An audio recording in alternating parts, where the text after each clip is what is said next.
Masjid Nuur oo ku yaal xaafadda Caymiska ee degmada Yaaqshiid ee magaalada Muqdisho ayaa maanta lagu qabtay munaasabad looga hadlayay ahmiyadda ay leedahay midnimada ummadda muslimiinta waxaana soo qaban qaabiyay munaasabadaas culimada iyo macallimiinta xaafadda Caymiska ee degmada Yaaqshiid waxaana ugu horeyn munaasabada lagu daahfuray kalaamka Alle. Bismillahir Rahmanir Rahim.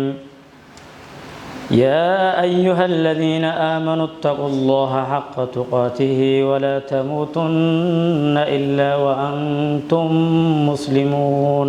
munaasabada waxaa ka soo qayb galay culimo, odayaal, dhalinyaro, haween iyo marjaraf kale waxaana munaasabada sidoo kale ka soo qayb galay Sheekh Axmed Nuur Cabdi Jamcaale oo ah caalim si weyn looga yaqaan guud ahaan dalka Soomaaliya wuxuuna ka sheekeeyay ahmiyadda ay leedahay midnimada Islaamka. Ilaahay subhanahu wa ta'ala wuxuu amray dadka muuminiinta inay midoobaan.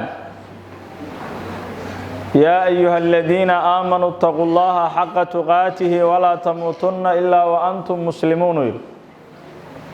muuminiina ilaahay ka baqa baqdintiisa xaqnimadeeda ha dhimanina ilaa idinkoo muslimiina maahane. ilaahay oo laga baqo iyo islaamnimada oo lagu dhinto laysagama harina waxaa la yidhi wactasimuu bixablillaahi jamiican walaa tafaraquu. qabsada xarigga ilaahay waa diinka xarigga ilaahay waa sarbeeb waa kinaaya. xarigga ilaahay waa diinka qabsada baa la yidhi hana ku kala teginina. meesha aayadda waxaa laga qaadanayaa islaamnimada oo ku dhimato oo alla ka cabsiga oo ku taagnaato waxa asaas u ah waxdada in la midaysan yahay. sidoo kale koobta waxaa ka hadlay Sheekh Xasan Khaliif wuxuuna isaguna ka hadlay sida loo xaqiijin karo isku xirnaanshaha ummadda muslimiinta.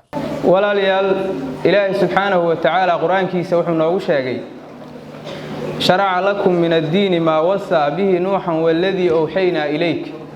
ilaahay subxaanahu wa ta'ala aayadaas wuxuu noogu sheegay inuu ilaahay ummadan u jideeyay wixii nabiyullaahi nuux u dardaarmay oo nabi ciise nabi nuux nabi muuse nabi ibraahim dhammaan rususha ulul azmi u dardaarmay oo nabigeenan u waxyooday allah tabaaraka wa taala maxay yihiin waxaas an aqiimu ad-diina wala tatafarraqu fihi ina diinta oogtaan oo aadnan ku kala tagin oo adinkoo kelimadiinu ay midaysan tahay aad diinta oogtaan.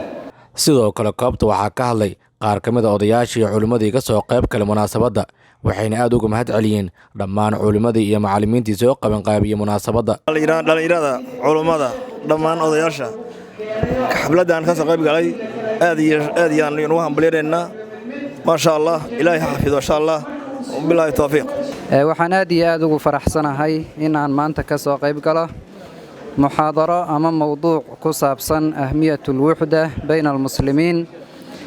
موضوع صورنتي موضوع آديات وقت كان للجوج وهبان ما دام هذا الوجرة تفرارق يا كلتج يا إسناعيب يا كحيسي يعني إسكحيسي إن وحويان أهمية ذاتك مسلمين أولاد هاي إن المذوبان إن لقاه الله runtii aad iyo aad baan ugu faraxsanahay.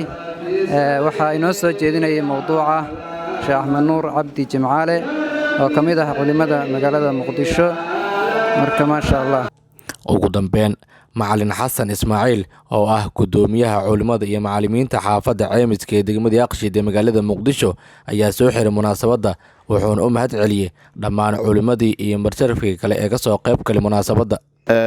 walaalayaal sidaad arkayseen maanta waxaan isugu nimid masjidkan Masjid Nuur anagoo ku qabanaynay muhaadaro aad iyo aad u weyn oo ku saabsan midnimada muslimiinta dhexdeeda sida ahmiyadda uga leedahay.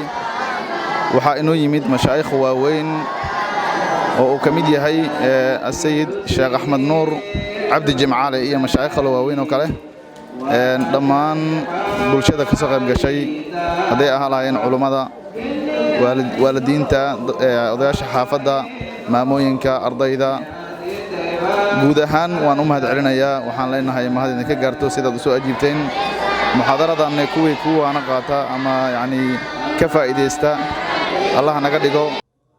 macallimiinta iyo culimmada xaafadda ceymiska ee degmada Yaaqshiid ayaa sidoo kale caddeeyey inay sii wadi doonaan muxaadarooyinka nuucan oo kale ah, waxayna ugu baaqeen dhammaan ummadda muslimiinta meel kasta oo ay joogaan inay muujiyaan isku xirnaan.